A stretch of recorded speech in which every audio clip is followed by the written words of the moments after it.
two fundamental and basic elements that are linked, from which the national identity derives. These elements emanate from two broad categories: shared collective experience and collective mentality. First, the shared collective experience, from which the territory or space in which Mexico is located originates. On the other hand, from the collective mentality originates the historical events, which are defined to be more conscious, which means that they are conserved in the memory, narration, and education not only of the country but of the whole world. Are a fundamental piece from the culture and tradition. Locally, we have got a huge amount of the indigenous group, thus more diversity we can learn from. The following examples are the most representative part of all of them. Nahuatls with 2,400,000 inhabitants, located in Mexico City, Puebla, Morelos, State of Mexico, Hidalgo. Mayans with 1,400,000 inhabitants. They are found in Yucatan, Quintana Roo, Campeche, Tabasco, and Chiapas. Zapotecos with 700,000 inhabitants, located in Oaxaca. Mixtecos with 700,000 inhabitants, located in Guerrero, Puebla, and Oaxaca. Otomís with 600,000 inhabitants, located in Hidalgo, Querétaro, Guanajuato, Michoacán, Puebla, and Veracruz.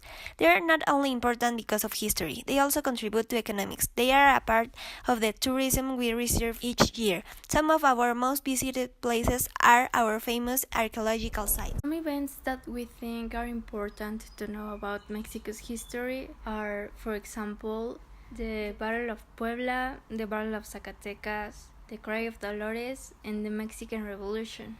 Now, you may ask, why is it important to know this? All these events, and also the ones that we didn't mention, are important to Mexicans because they have fought to overcome problems of this intensity. Mexicans have had a difficult time getting what they have now, this referring to their freedom, rights, new laws, among other things. And yet, Mexicans are known for being united on any kind of situation, from very happy to unfair and sad occasions. Events like the ones we mentioned before define Mexicans as a society. They have given them an identity and a sense of nationality. Mexico is a country that is characterized by having a great cultural diversity. On the one hand, we can find a wide variety of museums around the country that teach us a little more about our history. First, we find the National Museum of Anthropology, in which our country history is presented from the arrival to the continent until the last cultural development of the society before the arrival of the Spaniards. In second place is the Castillo de Chapultepec. In its beginning, it was used as a military fortress. Later, it served as a military school, and during the period of independent Mexico, it was used as a presidential residence. Third is the National Museum of Art, in whose architecture it is possible to observe Renaissance details. On the other hand, we have a great musical diversity, which allows us to perform different dances such as folklore. Among these dances are Son de la Negra, La Bruja, and Jarabe Tapatío.